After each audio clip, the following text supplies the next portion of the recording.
C3, Connecting Coaches Cognition, Coaching with Courtney and Christensen.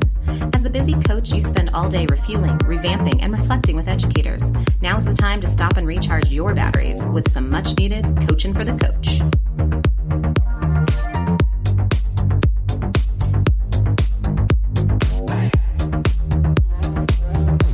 Welcome back to another episode of C3. I'm Courtney Groskin, and I'm here with Violet Christensen.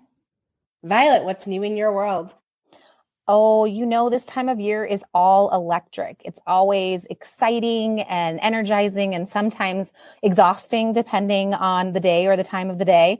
But I really revel in this time of year as we wrap up a school year. And it's just fun to reflect with educators and speak to students about all their progress and just be able to have those meaningful coaching conversations at the end of the year. And I think I've tried a new strategy for myself. I tend to constantly, like many educators and women and moms that share similar roles as me, we push on to the next thing and we don't always revel in what we've actually accomplished. And so as opposed to making a to-do list for the week, which it's still there, it's hidden somewhere, hopefully not as present, but I've tried to switch the sticky note on my computer from the to-do list that is always running in my mind and that can sit on my desk instead and be less ever present to a got done list. And so having a sticky note of the things I've accomplished, and those things can be big, sometimes smaller, but anything that I want to celebrate the win on so that at the end of the day or the end of the week, I can just look at that and realize how much really got accomplished because you always are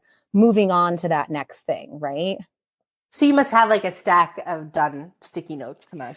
I do like to collect them. I do revel in the glory of crossing things off. I am that person who will like write it on there even after I finish it so I can cross it off just so I have that moment of glory. But yes, I hold on to that stack and it's just a good reminder of, yes, there's all the to-dos that are still to come, but like, let's focus on what we have accomplished. And in that same vein, it's been fun to teach my girls to try to intentionally set goals as well. We are always on summer adventures and our time might be pressed this summer as they had some big activities they want to do. So we're making our fun summer to-do list. So instead of the honeydew projects and the house projects, which that all gets written down somewhere, right?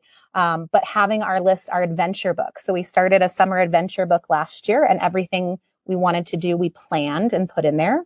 And then we checked them off as we went. And we found adventure buddies along the way, from grandparents to good friends to godparents to be able to jump on adventures with us. So it's been fun to just be at the very start of those planning conversations with my own kids and celebrating what we're going to try to accomplish in fun together this summer. So building some healthy habits at a young age. That's great. Absolutely. And my daughter is like a lister as well. I laughed. I was in her room the other day and I saw the day, get up, get dressed, brush teeth. It's like everything. So she must have inherited my checkbox tendency as well. So hopefully, this will be in her deep structure. One of them was going to get it. And I know which one did not. You can name. We'll leave that out there for the audience to figure out, but you definitely can pinpoint which is which.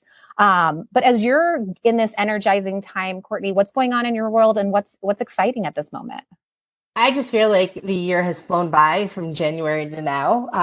I feel like I blinked and it's coming to an end. It's a bittersweet time of year, I feel like, because there's so much going on, but you want to be in those moments and celebrate the amazing things that have happened with teachers. But it's like, I have to be on to the next thing. But it is a fun time of year. I'm just looking forward to summer, getting to see some friends. And Pickles is excited to have me home once again. Oh, the readjustment period, right? Mom's back at home. Oh, yeah. Oh, that's wonderful. I bet she is just going to be so excited for those walks more often and just being in the garden with you and all of the things. Oh, yeah. Definitely. Today, we're so lucky to have Nita Creekmore join us. Nita is an instructional coach who lives just outside Atlanta, Georgia. In the 19 years she's been in education, she truly believes that in all aspects of the field, relationships must always come first. She has obtained a bachelor's in English, master's in elementary education, and educational specialist in supervision and leadership. She currently works for Bright Morning Consulting as the presenter. Nita is also an instructional coach consultant through her business, Teach Love Bless. Nita is married to Michael Creekmore Jr., and has 4 children. In her free time, she loves spending time with her family and friends, attending her kids' activities, practicing yoga, and relaxing with a good book. Nita, we are so happy to have you here today. Thank you so much for joining us and being willing to share with our listeners. So excited to be here. Thanks for having me. Well, we have been seeking you for a while and trying to get you on the podcast, and life and COVID has gotten in our way, but we shall persevere.